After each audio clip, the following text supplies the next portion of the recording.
welcome back to Local Decision. Thank you for joining us. I'm Rusty Ray, and today we're joined by a candidate for Lino Lakes City Council. It's Teresa O'Connell. Terry, thank you for being here. Thank you for having me. Now, this is not your first time running. You ran in 2019 for City Council, right? Correct.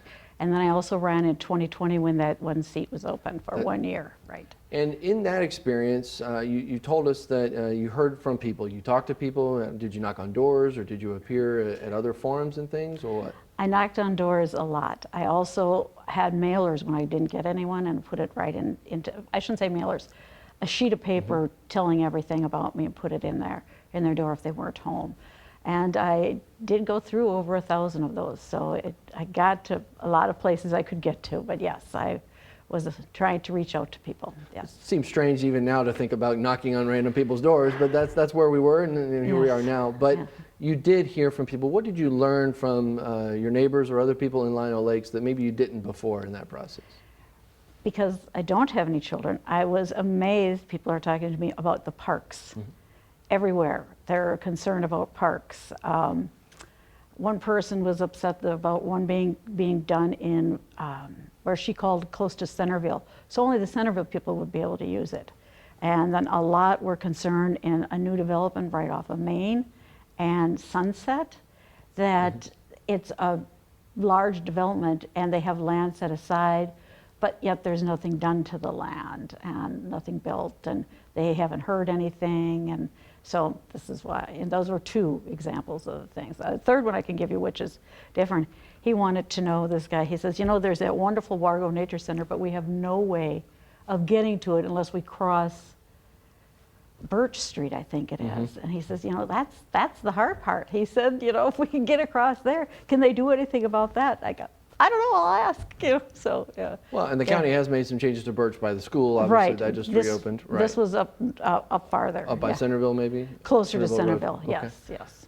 I live in Lino Lakes. We do take a lot of pride in our parks. There's a lot to enjoy. The county regional park is through there, and the trails, and so there's a lot to connect there. And so that is important to people. That's why we moved to Lino Lakes, is to be able to enjoy those things. And so do you think there could be more done to address that, or to listen to what people had to say about that and take suggestions? I think some of it could be addressed. One person, so I'm assuming if there's one person, there's more than one that's talking to me.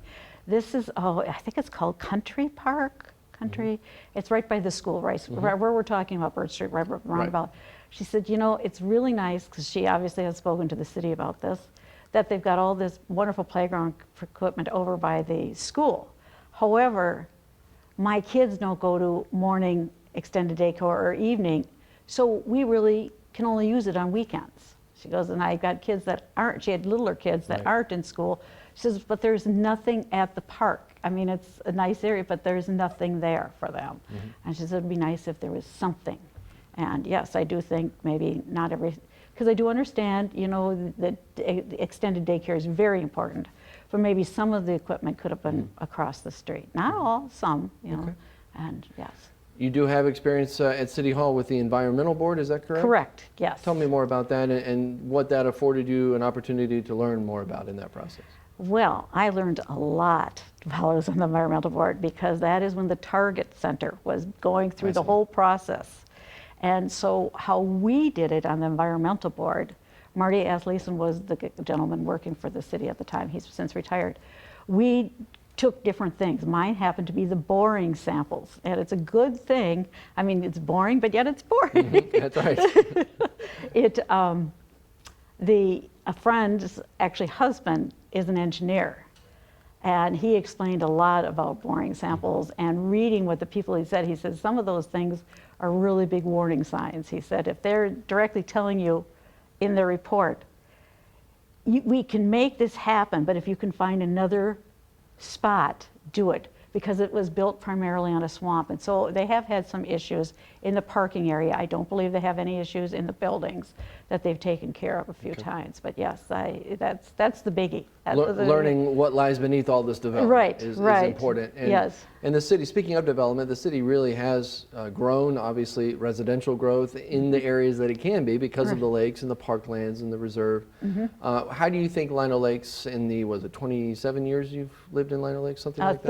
1987 I moved here. So 30, whatever. in that time, phenomenal amount of growth in all those years. Yes. How do you feel like the city is handling it, and or are there ways that you feel like the development could happen differently? I think development could happen differently in every situation. I think we have to listen to the people who live in the area that they are trying to develop.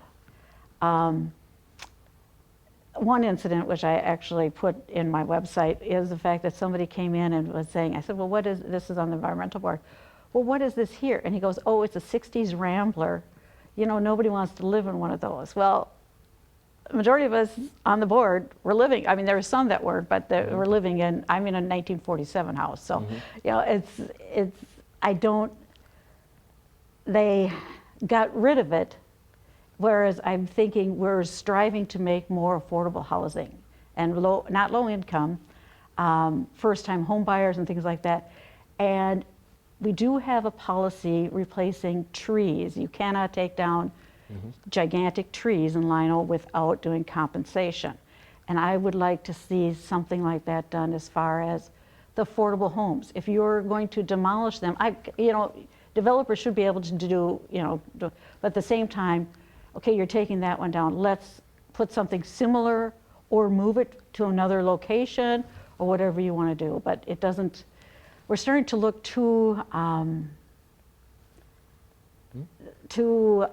this type of house goes here, this goes here, that goes there.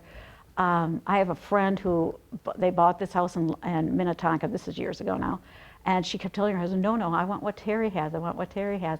Well, he goes, but we're on an acre of land. She goes, really? Terry's acre is bigger than my acre, but I had a smaller house. Yeah. And she says, there's only two of us and there's not going to be anybody else. Why do we need to have this huge house? But Minnetonka has that requirement, you have to have a certain size, where my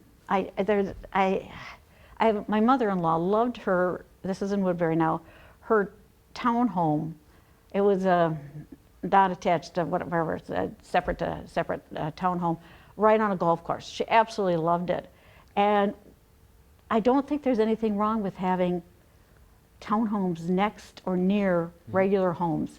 Yeah, they should be similar price. They shouldn't be, yeah, there's all sorts of townhomes. And sometimes I think people think of townhomes or condos as being all low income, and they're not necessarily, so. Something else I've noticed that you've written about, and when you provided information to us, and I also read in the quad paper, that you said that the makeup of the city council right now seems to be, let's call it homogenous. It's all the same. Yes, yes. We're being polite here, right? Yeah. And so you think that that certainly doesn't reflect any community if it's all one type of person or right. one gender. Yes. So you think a voice like yours should be part of that? I do, because I may come up with the same decision they have, but I may have a different viewpoint or a different way of coming about it. So that's why I think so, yes. Yeah. Are you watching or reading through any of the city council agendas or anything, kind of keeping up with what's happening or what's come before them? I have not recently. Okay. When something gets my attention, primarily in the quad paper, that's when I look. When the people who were really upset about people going through their street over 97, I think it is, and I thought, they don't understand that they are a secondary main road, and that's why they're like, why nobody else has this many traffic? Well, that's because you're sorry, but you know, yeah. What the road's designed for. But then they did listen to them. They lowered the speed limit, but I still think they probably still have more traffic than they anticipated when they moved there. So. Is there anything in particular about Lino Lakes, either the geography, as we've kind of touched on with the amenities and the land use, or the newer people that may be moving to town? Do you think there's anything unique about serving in Lino Lakes that can work to its advantage and work to the leaders' advantage as they make decisions? There's a lot of great things about Lino Lakes. I got to go back to one thing. You asked me if there's anything going on. The YMCA, great to have that. It's gone now, but now we have to look, why did it go away? And usually it's because there's not enough people going into a store or something, keeping it viable.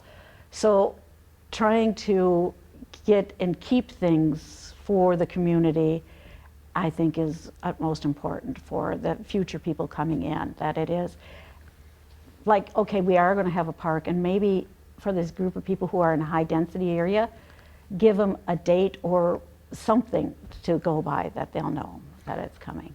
Well, in the YMCA decision in particular, I've talked to Mayor Rafferty a few times about it, just kind of one-on-one, and you know, they're really trying to feel their way through being stewards of taxpayer dollars and the city's resources. Certainly there are people who stand up and say, we want our Y back, we want a place to go and enjoy, but the city has to just piece its way through it because the city's never done something like this before. Correct, and that I do understand.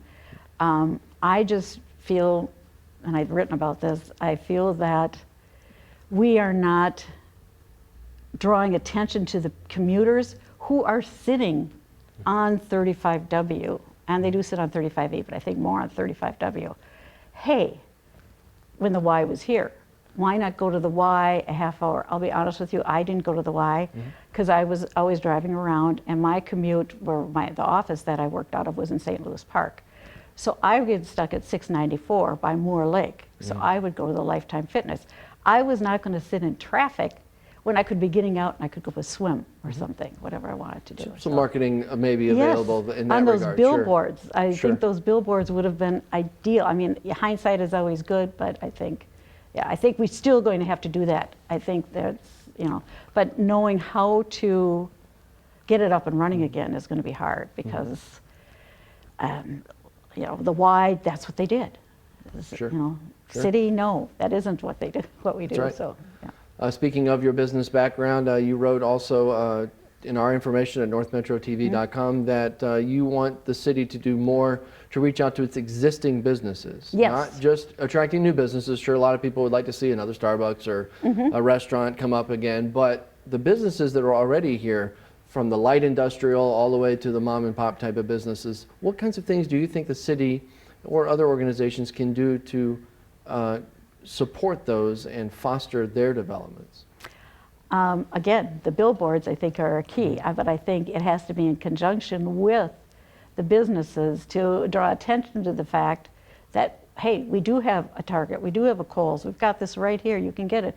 But we also need to talk about the wine selection at some of the liquor stores, the food that's available. And it's just, you know, we need to, that's how we're going to get more growth. In the businesses, because the majority of people in Lino Lakes do not work in Lino Lakes. Yeah, I was one of them. We work away from the city and then we commute back and stuff. So you got to have people all the time searching places in Lino. If I'm not mistaken, you also wrote that if you got to be on city council, you would like to also be plugged in more with the Quad Area Chamber or Rotaries or whatever else may be. Something you could still do. You don't have to be an elected official, and now that you're retired, you said you do have some time and you could maybe do something more like that. But you feel like those two would work hand in hand so that you could understand from the top to the bottom what's happening. Exactly. Plus, I think we have to think about the other area around us. I mean, we have, I think, 5 different zip codes, and I don't know how many school districts that we're in.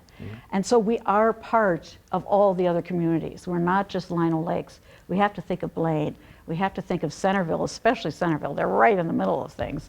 And then Hugo right there, White Bear Lake, Forest Lake. We had to, and that's the Rotary, the Rotary, but primarily the Chamber? Chamber, right. The Chamber too, because they're out there too. You know, any of them, I think are, you know, are good. Well, we're about out of time. Is there anything else you wanted to say on your behalf for a chance here for voters who are out there looking at the ballot and who's up? Well, I would love your vote, but the reason I would think you'd want to vote for me is I would bring a different perspective on anything that comes to the city council. Not necessarily would I come with a different answer, but I might come with a different viewpoint that would make you feel more comfortable being in the city of Lino Lakes, because it's a great city. I've been here a long time, so it's a great city. Terry, thank you so much. Thank you very much. I appreciate your time.